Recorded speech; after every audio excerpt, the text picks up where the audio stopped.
Ceci est un livre audio autogénéré par Google. Du même auteur. Mondialisation, la langue française a-t-elle encore un avenir? 2000, Paris, Didier Érudition, 237 pages. Creolization of Language and Culture, 2001, Routledge, Londres et New York, 340 pages. Éditeur avec la collaboration du Hamon, R. Philipson, C. Piron, Monsieur Pérez. L'Europe parlera-t-elle anglais demain? 2001, Paris, L'Harmattan, 178 pages. Éditeur, en collaboration avec L.J. Calvet. Les langues dans l'espace francophone, de la coexistence au partenariat, 2001, Paris, L'Harmattan, 192 pages. La créolisation, théorie, application, implication, 2003, Paris, L'Harmattan, 480 pages. En collaboration avec Derakoto Malala, coordonnateur. Situation linguistique de la francophonie. État des lieux, 2004, Réseau ODFLN-AUF, 324 pages. Vers une autre idée et pour une autre politique de la langue française, 2006, Paris, L'Harmattan, 211 pages. Éducation et langue. Français, créole, langues africaines, 2006, Paris, L'Harmattan, 238 pages. Éditeur français et créole, du partenariat à des didactiques adaptées, 2006, Paris, L'Harmattan, 210 pages.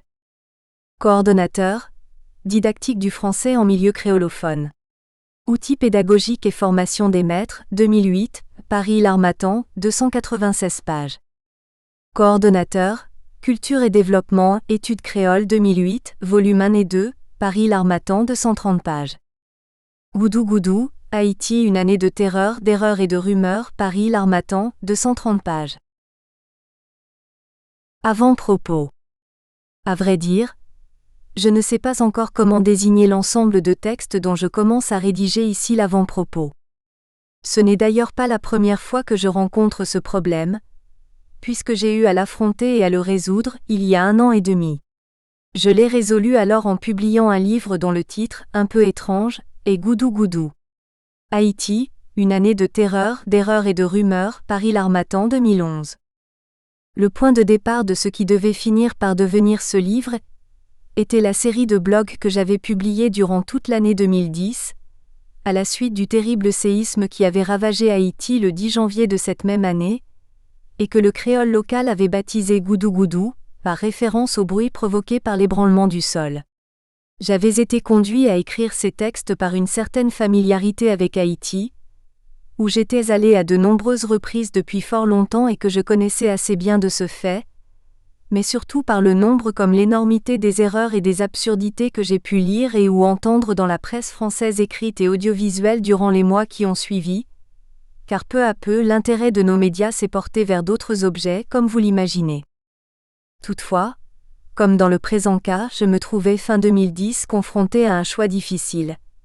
Allais-je me borner à mettre bout à bout sans autre forme de procès tous les blogs que j'avais écrits sur le séisme haïtien et ses suites, ou n'en reprendrais-je que les contenus, en les réécrivant à la lumière d'autres éléments et surtout de ce qui s'était passé depuis? Les deux termes de cette alternative me sont finalement apparus tout aussi impossibles l'un que l'autre. Dans le premier cas, des événements ultérieurs ont pu souvent modifier l'information initiale.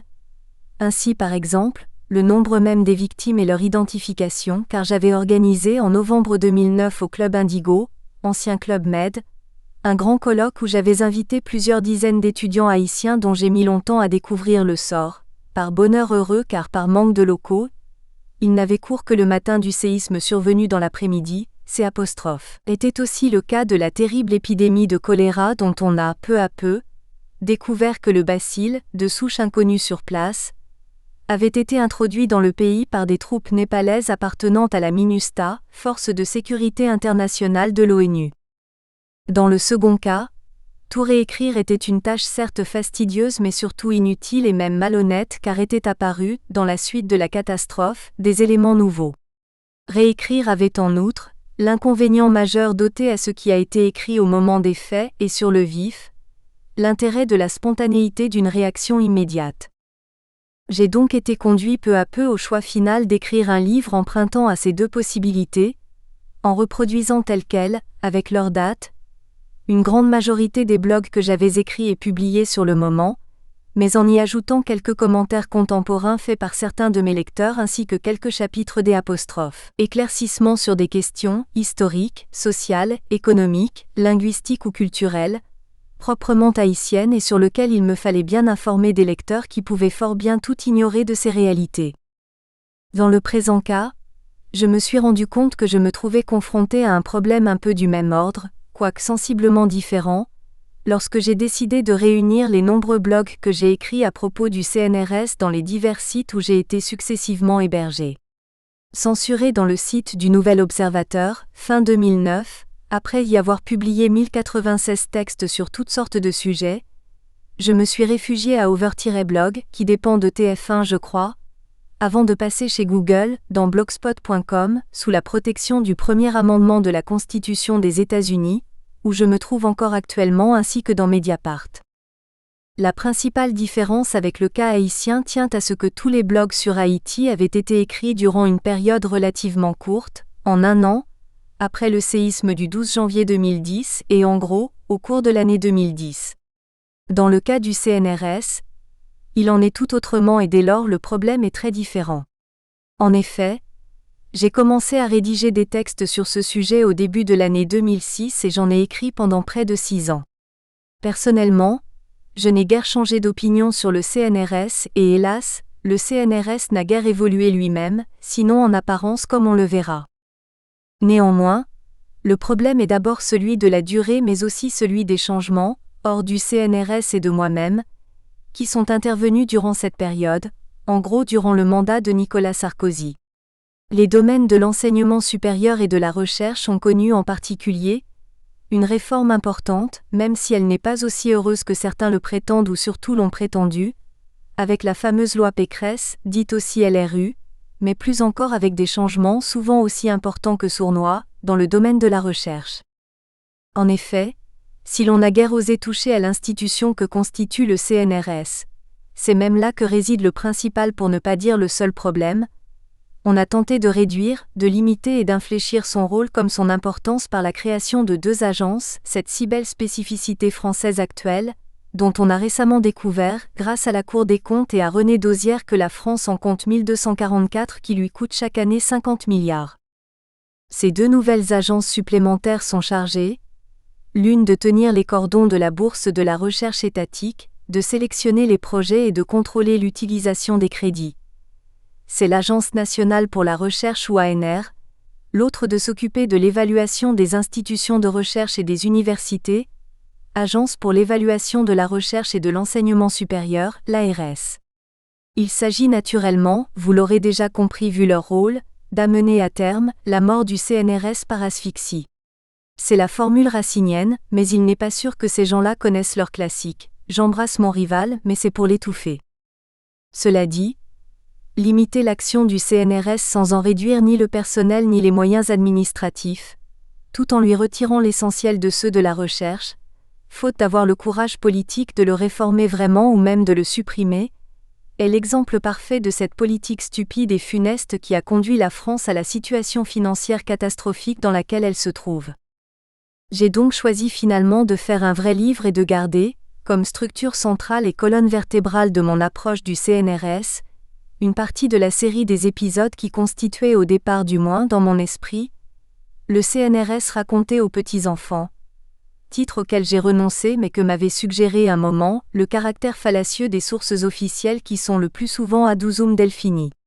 Le choix final d'un autre intitulé reflète de façon peut-être plus exacte, mais surtout plus forte, mon jugement sur cette vénérable institution, si mal connue et décrite, à propos de laquelle on a dit et on continue à dire tant de sottises et de contre-vérités. Introduction. Le CNRS tel qu'en lui-même. Et surtout tel qu'il se présente lui-même. Modestement. Le CNRS en bref. Le Centre national de la recherche scientifique est un organisme public de recherche, établissement public à caractère scientifique et technologique, placé sous la tutelle du ministère de l'Enseignement supérieur et de la Recherche. Il produit du savoir et met ce savoir au service de la société. Avec plus de 34 000 personnes, dont 25 505 statutaires, 11 415 chercheurs et 14 090 ingénieurs, techniciens et administratifs. Un budget primitif pour 2012 de 3,3 milliards d'euros dont 766 millions d'euros de ressources propres, une implantation sur L'.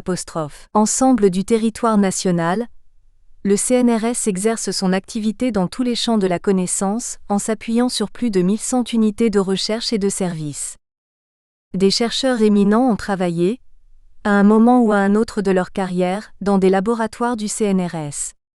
Avec 17 lauréats du prix Nobel et 11 de la médaille Fields, le CNRS a une longue tradition d'excellence. Cette présentation du CNRS, qui figure telle quelle dans son site, vous pouvez vérifier, témoigne d'une certaine habileté et surtout d'une bonne dose de culot et de mauvaise foi dans sa rédaction, comme on pourra le voir à de multiples reprises dans la suite. Le plus admirable et le moins soutenable est la revendication extravagante de 17 lauréats du prix Nobel et de 11 de la médaille Fields, dont la relation avec le CNRS est des plus ténues et incertaines. 3 remarques préalables en forme d'introduction. 1. Je parlerai surtout ici du CNRS, sanctuaire et institution emblématique de la recherche étatique française, mais tout ce que je dis vaut à peu près exactement pour les 7 autres établissements publics à caractère scientifique et technologique français, EPST selon le sigle officiel, ce qui conduit à se demander où diable est passé le caractère dans cet acronyme. Cette absence pourrait peut-être expliquer dans leur cas une forme d'inconsistance ?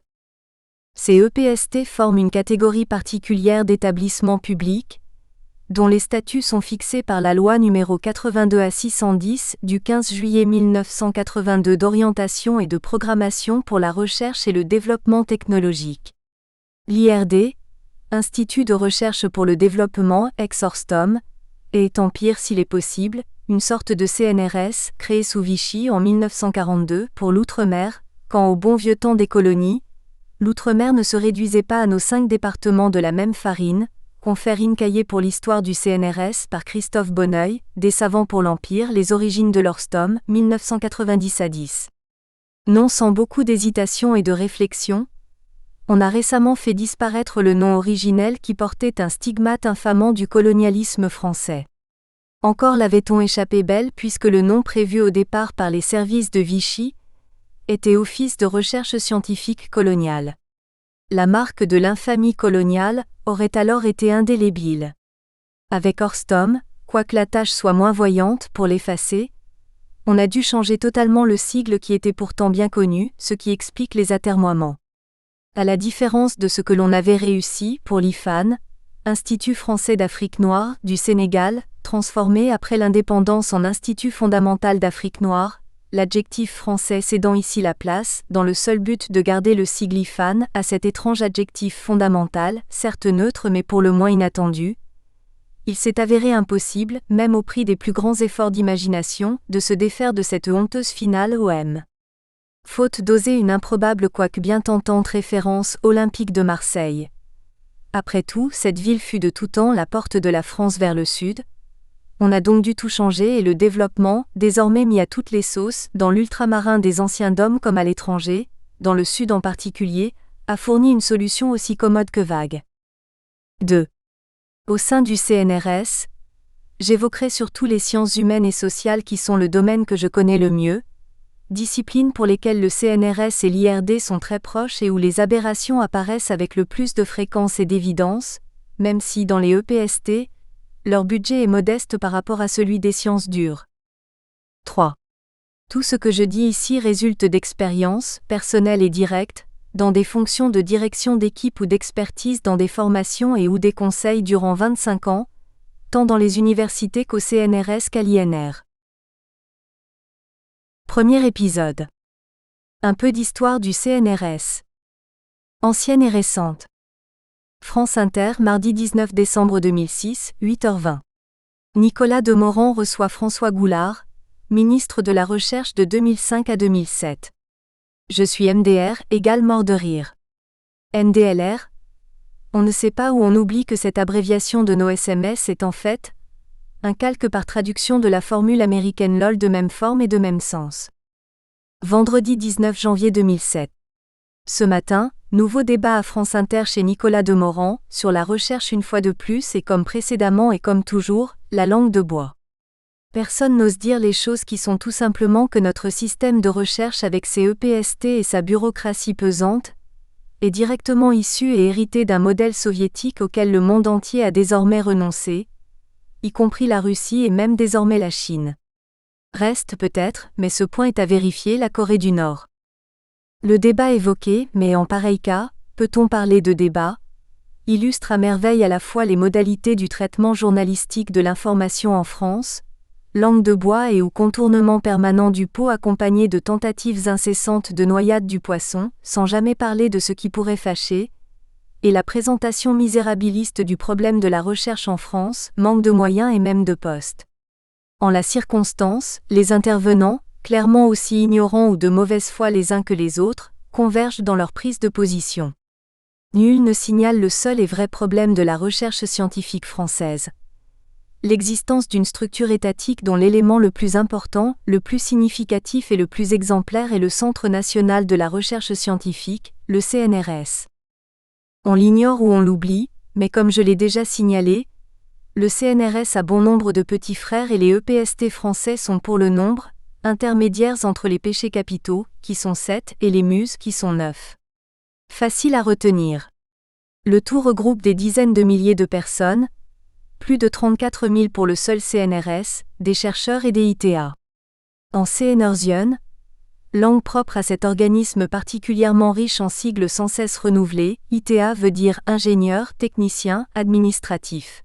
Mais nombre de ces dénominations ne veulent rien dire hors du CNRS car ils ont dans le français normal un tout autre sens. Ainsi, au CNRS, les ingénieurs ne sont-ils pas des ingénieurs issus d'une école d'ingénieurs, quelle qu'elle soit, comme dans la vie courante. Ce sont des produits maison, et aucun d'entre eux, sauf cas exceptionnel, n'est issu d'une vraie école d'ingénieurs. J'y reviendrai dans la suite car certains cas sont carrément comiques. Je connais par exemple, un de ces ingénieurs, d'études ou de recherche, donné dans la suite pour une gloire de la maison, il y sera même décoré, et qui, au début de sa vie professionnelle, il entre d'abord à l'université en 1967 comme technicien de laboratoire, intègre 2 ans plus tard le CNRS. Dieu seul sait comment, mais en tout cas très vite, relever les compteurs à l'EDF.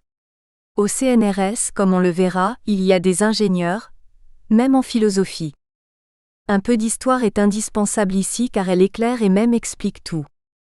Le modèle de ces institutions de recherche est naturellement celui des académies soviétiques que les pères fondateurs du CNRS, F. Joliot, Curie, Paul Langevin et Jean Perrin ont adopté sans réserve et dans l'enthousiasme pour la France, le premier surtout, poussé dans cette voie par leur foi communiste inébranlable.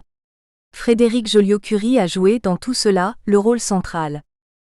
Ses engagements politiques comme ses choix en matière de politique scientifique sont donc parfaitement clairs et leur rôle déterminant. Il n'empêche que, quand on lit dans le site du CNRS l'historique de cette institution, on ne trouve pas un seul mot qui fasse allusion aux origines soviétiques de la forme donnée à la nouvelle institution. Le CNRSA, créé en 1938, avait préfiguré le CNRS.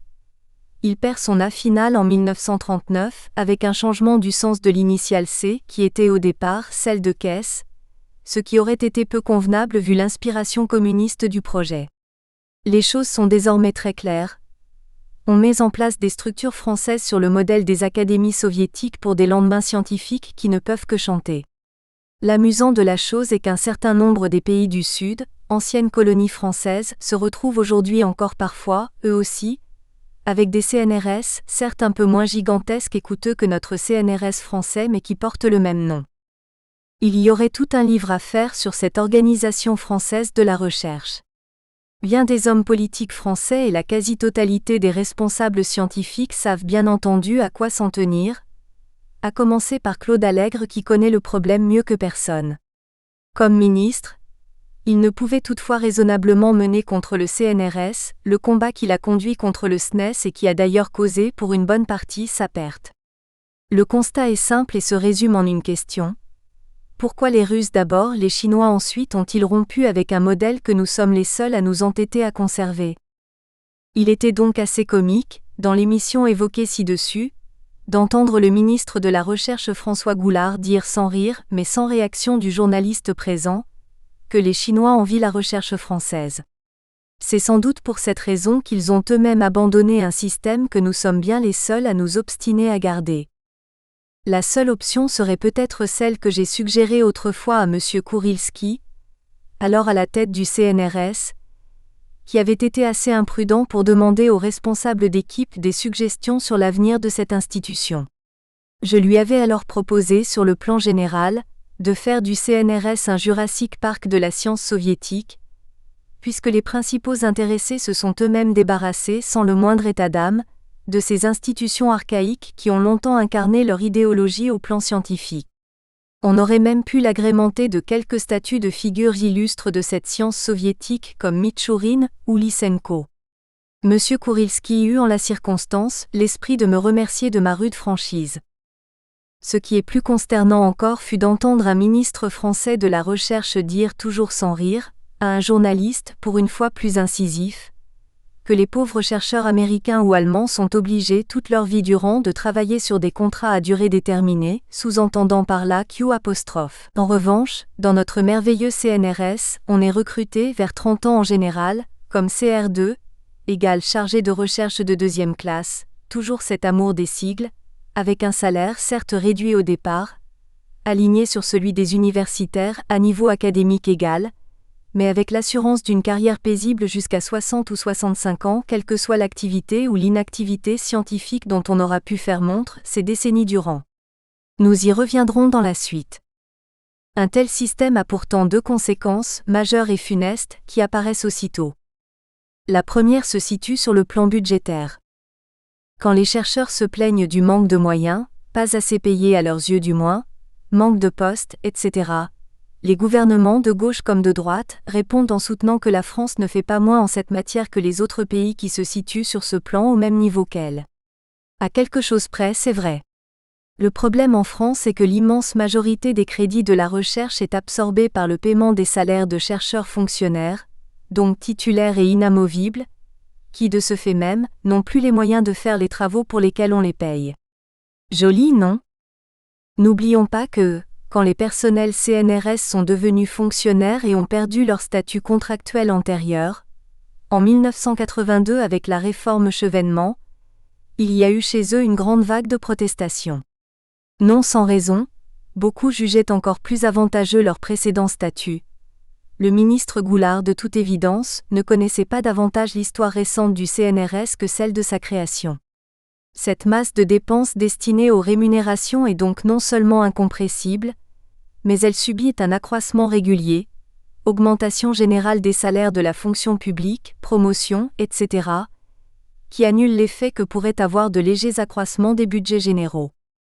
Toutefois, cet inconvénient existe aussi dans les pays, tous les autres sauf la France et les États francophones, anciennes colonies, qui ont le rare privilège d'avoir hérité de structures post-soviétiques du même type, car il faut bien là aussi payer les chercheurs, même s'ils sont contractuels et recrutés pour des durées limitées.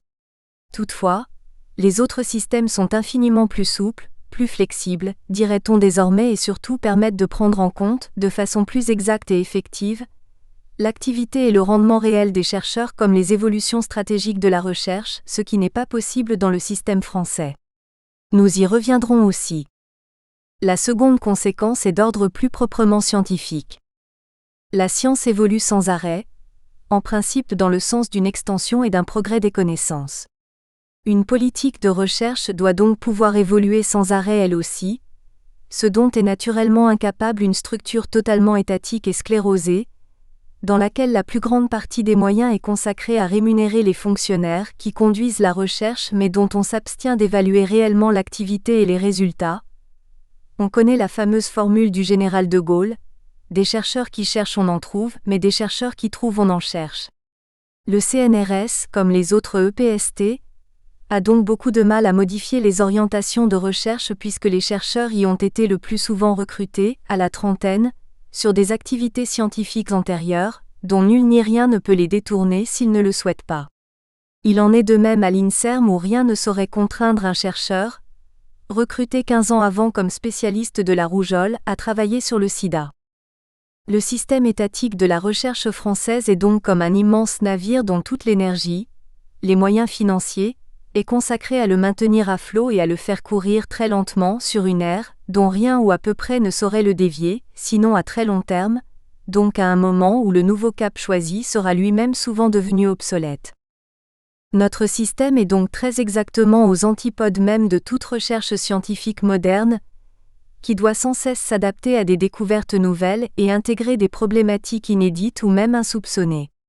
Tout le monde le sait, aussi bien les responsables scientifiques que les décideurs politiques concernés, mais nul ne le dit et moins encore ne propose de réformer cet état de fait, et surtout pas en période préélectorale ou électorale. Donc jamais, vu le rythme soutenu de nos élections. Deuxième épisode. La vraie histoire du CNRS. Zone interdite ?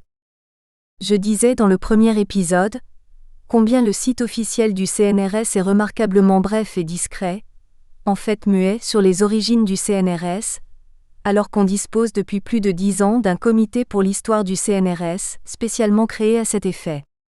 En dépit d'un certain goût pour l'histoire, je ne suis nullement historien et je n'ai pas fait lecture en la circonstance de la collection complète des travaux sur l'histoire du CNRS. Le témoignage que j'apporte ici n'est donc pas celui d'un historien de la recherche ni du CNRS en France, mais celui d'un simple usager et observateur qui, par les hasards de sa carrière, a été mis en contact prolongé et intense avec deux EPST français, le CNRS depuis 1972 et plus récemment l'ORST-OMIRD. Pour les amateurs, la recherche historique sur le CNRS, sans être un Da Vinci Code, a une part de mystère dans ses non-dits, ses camouflages et ses lacunes surtout. Les cahiers pour l'histoire du CNRS, 1989. En effet, en vue sans doute de la célébration conjointe du bicentenaire de la Révolution française et du cinquantenaire du CNRS, le département des sciences humaines et sociales, les SHS en CNRS du CNRS a lancé, fin 1988, une revue, Les cahiers pour l'histoire du CNRS, à laquelle on aurait assurément pu penser plus tôt. Je ne connaissais rien de l'affaire de cette revue dont on ne trouvait trace nulle part en tout cas, dans les centres documentaires et les bibliothèques où il est d'usage de chercher pareils ouvrages. En revanche, je savais que mon ami Jean-Claude Chevalier y avait écrit un article sur la linguistique, puisque l'idée était, si j'ai bien compris, de demander aux meilleurs spécialistes, qui ne sont pas nécessairement du CNRS comme on le verra dans la suite, une contribution sur leur discipline. Je l'ai donc interrogé sur cette affaire, convaincu de frapper par là à la meilleure des portes.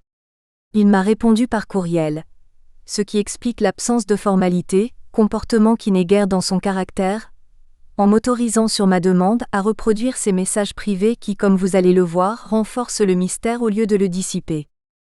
Cher Chaudenson, tu as mis le doigt sur une entreprise mystérieuse. Nous espérons que vous avez apprécié cet aperçu. Pour continuer à écouter ce livre audio sur Google Play Livres, utilisez le lien dans la description de la vidéo.